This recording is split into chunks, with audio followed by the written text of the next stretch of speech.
Notícia importante, o Flamengo já topa vender Gabigol na metade do ano. O vídeo de hoje do canal do Nicola te fala sobre as possibilidades para o atacante e responde também sobre o futuro de Wesley. Timão recebeu nas últimas horas uma sondagem do Borussia Dortmund, vou trazer os valores reais. Preciso falar também sobre Paulinho, volante do Corinthians de saída, renovação de contrato estagnou, 2 clubes brasileiros e um japonês estão de olho no atleta. Para completar, atualizações a respeito das tratativas entre José Roberto Lamáquia e 777 para a compra da SAF do Vasco. Tem ainda notícias sobre Rodrigo Caio, mais perto de virar jogador do Grêmio, Romarinho e Marcelo Groi livres dos contratos lá no Al Ittihad, as últimas do mercado, bastidores, transferências e o risco de Abel Ferreira ficar quase um ano sem receber salários.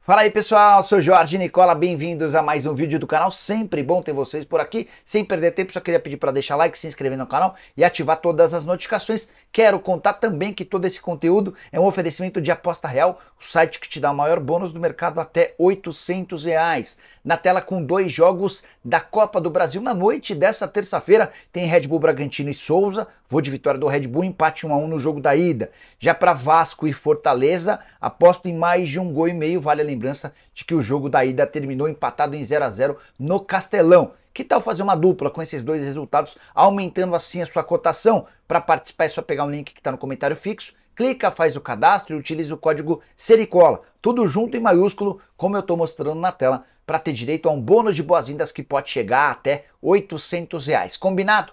Bora começar o vídeo com aquele tradicional giro de notícias e a primeira informação é sobre o São Paulo. Com a presença do goleiro Rafael entre os convocados, o São Paulo volta a ter um jogador na Copa América depois de 8 anos. O último a ser convocado havia sido o Rodrigo Caio no ano de 2016. Já o América Mineiro venceu o Guarani por 2 a 1 em Campinas na noite dessa segunda-feira, no único jogo da Série B realizado na noite da última segunda-feira. E aí, com uma curiosidade, vitória de virada, o Paraíso havia aberto o placar a favor do Guarani, o América empatou e faltando 11 minutos para a partida acabar, de pênalti, Moisés, ex-jogador do Palmeiras, assegurou o triunfo ao Coelho, que hoje está entre os 4 primeiros da segunda divisão.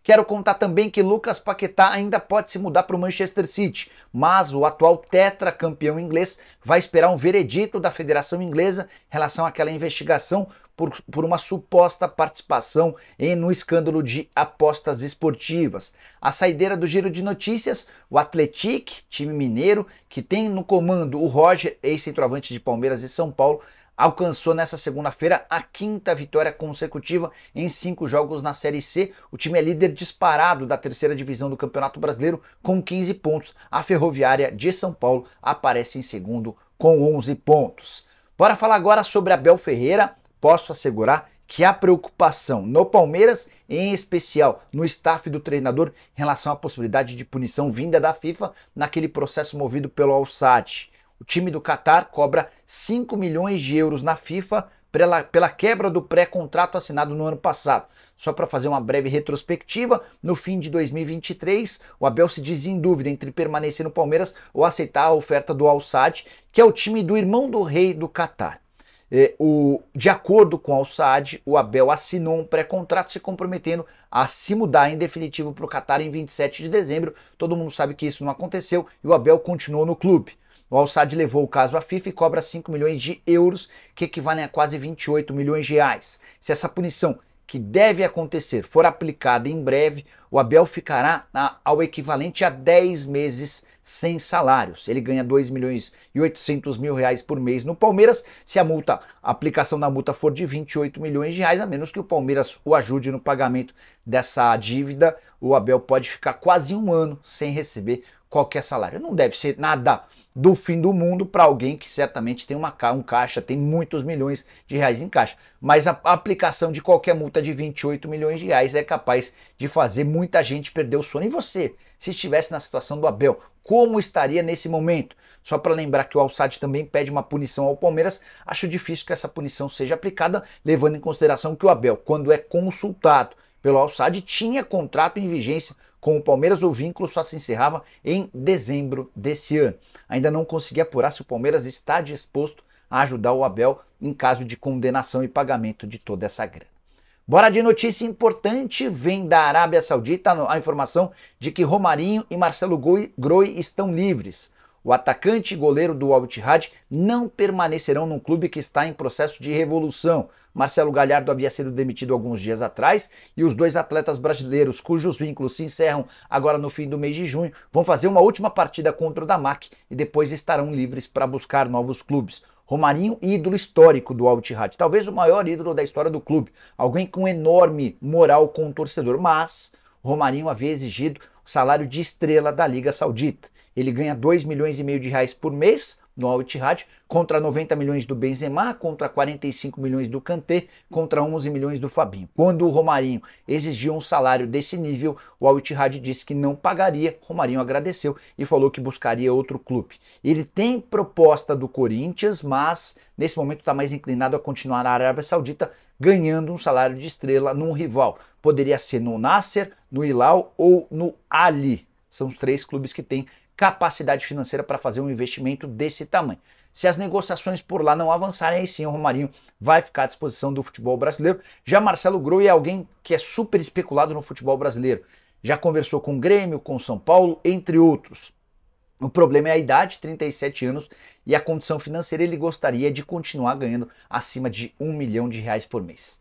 E aí, Romarinho e Marcelo Groi caberiam no seu time? Use o espaço para comentário para contar que time você torce e como é que você operacionalizaria essa negociação. Quero falar agora sobre o Grêmio. Renato Gaúcho quebrou o silêncio e conversou com o Sport TV na noite dessa segunda-feira, admitindo que há um interesse na contratação de Rodrigo Caio, zagueiro que está desempregado desde o fim do ano passado, quando não teve o vínculo renovado com o Flamengo. A frase do Renato Gaúcho é a seguinte, abre aspas, estou torcendo muito para que a gente traga o Rodrigo. Conversei com ele durante uns 40 minutos para saber se ele estava afim, qual era a condição dele. É um profissional de alto nível e o cara joga muito. Renato ainda confirmou que se o negócio for fechado, sabe que não vai poder utilizar o Rodrigo Caio em todas as partidas. Haveria um planejamento especial para que o atleta, que de fato é muito bom jogador e tem só 31 anos de idade, pudesse ser útil ao Grêmio. As negociações estão em andamento e devem ser definidas nos próximos dias. Renato ainda completou dizendo que pode ter certeza que quando ele jogar é um atleta de muitíssimo alto nível. Você concorda? Contrataria o Rodrigo Caio mesmo sabendo dos problemas no joelho que o impediram de atuar com frequência? Foram só 25 jogos nas últimas 2 temporadas pelo rubro-negro? Bora falar agora sobre José Roberto Lamáquia e as tratativas com a 777. Quero contar para vocês que antes mesmo de o Vasco ir à justiça para tirar o poder da SAF da 777, já existiam tratativas entre o Lamáquia e o Josh Vander. Muita coisa aconteceu desde então, com direito ao Josh Vander entregando o seu direito de comandar a 777. A empresa está em processo pré-falimentar. Inclusive foi contratada uma empresa de recuperação judicial lá nos Estados Unidos para tocar a 777. Antes de tudo isso acontecer, o Zé Roberto Lamáquia chegou a fazer uma proposta de algo na casa dos 300 milhões de reais. A 777 pediu um pouco mais. E o negócio parecia caminhar para ser fechado em 450 milhões de reais. Era o que o Lamáquia pagaria a 777 pelos 31% que já são da empresa norte-americana. O Lamáquia se comprometeria a assumir as outras parcelas que ainda faltam, 270 milhões de reais nesse ano, 120 milhões de reais no ano que vem. Quando a 777 exigiu um valor um pouco maior, o Lamáquia também descobriu uma série de comportamentos e condutas da 777 à frente do Vasco que o incomodaram. A 777 pegava dinheiro emprestado da SAF e repassava para outras empresas da própria 777. Diante desse cenário, a coisa deu uma esfriada. Nos últimos dias, as negociações foram retomadas e podem ser concretizadas em algo na casa dos 450 milhões de reais. Estou acompanhando de perto e qualquer novidade trago para vocês. A grande preocupação hoje do Vasco é em relação à condição da 777. O quanto essa empresa pode ser um risco para o Lamáquia caso adquira a Vasco SAF. A liminar, inclusive, pode ter um papel importantíssimo para garantir que o Vasco SAF não entre entre as penhoras da 777. Quero falar agora sobre o futuro de um volante Paulinho, com direito a informações exclusivas sobre o salário do atleta. E esse é o grande motivo da saída dele do Corinthians. O contrato se encerra em junho e não será renovado. Só para lembrar, o Paulinho chega ao Corinthians com status de craque e passa a ganhar R$1,5 milhão de reais por mês, o maior salário do elenco corintiano, certo? Na temporada passada ele sofre uma segunda lesão muito séria e passa a ter muita dificuldade, e não joga, ficou um ano sem jogar. Diante desse cenário, quando o presidente Augusto Melo assume o Corinthians no início desse ano, procura o Paulinho e sugere uma redução salarial. Paulinho topa reduzir esse salário de R$1,5 milhão por mês para 700 mil mensais. Em troca, o Augusto promete ajudar no pagamento de 11 meses de direitos de imagem atrasados. Paulinho ficou com isso na cabeça, imaginando que na metade do ano, quando o contrato acabasse, ele teria esse vínculo renovado por mais 6 meses para terminar a temporada no Corinthians com os mesmos 700 mil. Mas o Augusto, quando procurou recentemente, sugeriu uma nova redução do salário. Paulinho falou, aí é demais, não aceito reduzir o salário, e a conversa para renovação estagnou. Foi nesse cenário que o Grêmio, o Cruzeiro e o Vissel Kobe demonstraram a intenção de contratar o Paulinho, atleta de 35 anos de idade, que dá preferência a ficar no futebol brasileiro. Então hoje dá para dizer que Grêmio e Cruzeiro são os maiores interessados. Alexandre Matos é quem conduz as tratativas em nome do Cruzeiro. O Renato Augusto o Renato Gaúcho foi quem aprovou o nome do Paulinho em nome do Grêmio. A gente deve ter um desfecho muito próximo, não está descartada a chance de o Corinthians abrir mão do Paulinho antes mesmo do fim do vínculo, embora isso tivesse pouca utilidade, porque o Paulinho só pode atuar por um novo clube no Brasil a partir de 10 de julho, quando a janela por aqui reabre. Bora de notícia super importante: Gabigol pode ser vendido pelo Flamengo na metade do ano. Quero explicar o contexto dessa história. O Gabigol já tem uma série de inimigos dentro do Flamengo há bastante tempo. Não há uma boa relação com o presidente Rodolfo Landim, a relação com o Marcos Braz é péssima, entre Tite e Gabigol a conversa é só profissional e posso dizer que é um clima ruim. Já no elenco, alguns atletas do Flamengo entendem que o Gabigol passa do tom, é muito marrento, quer ser bad boy o tempo inteiro. Mas quem sempre suportou, apoiou e segurou a barra do Gabigol no Flamengo foi o torcedor, os milhões de torcedores rubro-negros que tem no Gabigol, o maior ídolo do clube no atual momento. Ou pelo menos tinham, né? Até o episódio da última quinta-feira, quando o atacante vestiu a camisa do Corinthians, ele chega a mentir dizendo que não vestiu, depois admite que vestiu e se desculpa com o torcedor. Esse pedido de desculpas não foi bem digerido pelo rubro-negro, pelo torcedor em geral do Flamengo. E era o que a diretoria precisava, essa quebra da confiança, essa quebra do carinho do torcedor do Flamengo com o Gabigol, para que a diretoria do Flamengo pudesse levar adiante a ideia de negociar o atleta na metade do ano, a 6 meses do fim do vínculo. Por que para o Flamengo poderia ser interessante? Porque o Flamengo pode colocar em caixa algum dinheiro, certamente muito menos do que os 90 milhões de reais investidos quando da compra do jogador, mas alguma grana entra e o Flamengo ainda se livra de mais ou menos 14 milhões de reais do salário do Gabigol daqui até dezembro, incluindo o 13º e proporcional das férias. O Flamengo certamente vai dar preferência a clubes que não são concorrentes. Então, por exemplo, Palmeiras e Corinthians dificilmente conseguiriam avançar na compra do Gabigol com o Flamengo, a menos que seja uma baita proposta. Já no caso do Cruzeiro, a negociação pode ser facilitada, até porque o Flamengo não vê o Cruzeiro como rival há algum tempo. Alexandre Matos, executivo de futebol do Cruzeiro, é um entusiasta da ideia da contratação do Gabigol e pretende apresentar nessa semana uma proposta oficial para a compra do jogador.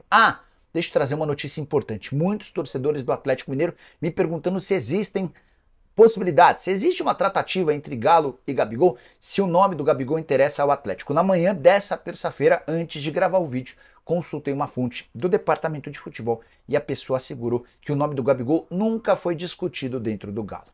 Para fechar o vídeo, eu queria falar para vocês a respeito de Wesley, do Corinthians, além da questão política agitada no Timão. Quero começar pelo Wesley. Nessa segunda-feira, o Augusto Melo deixou vazar, por meio do blog do Macedo, de um jornalista que é muito próximo do presidente corintiano, que o Corinthians recebeu e recusou uma proposta de 27 milhões de euros pelo Wesley. Essa oferta teria vindo da Alemanha.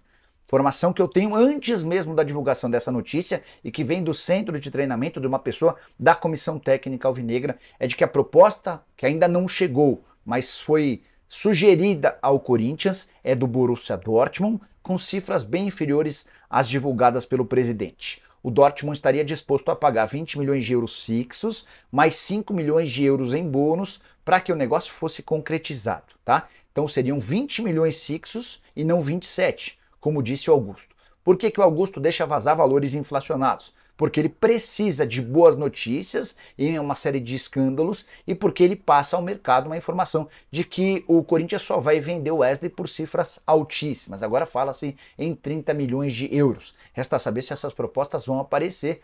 Há uma disposição de clubes europeus em contratá-lo. Já havia recebido alguns dias atrás uma proposta, o Corinthians havia recebido uma proposta do West Ham de 15 milhões de euros fixos mais 3 em bônus. Essa do Dortmund de 20 milhões de euros fixos mais 5 de bônus já é um baita acréscimo.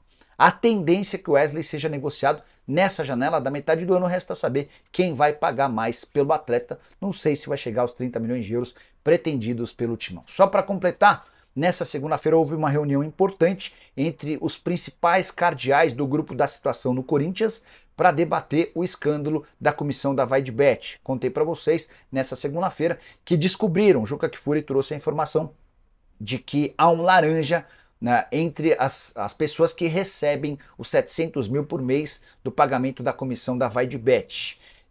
Nessa reunião com cardeais alvinegros, o presidente do Corinthians, Augusto Melo, tem sido muito cobrado para demitir o superintendente de marketing do clube, o Sérgio Moura, e o Marcelo Mariano, que é o diretor administrativo.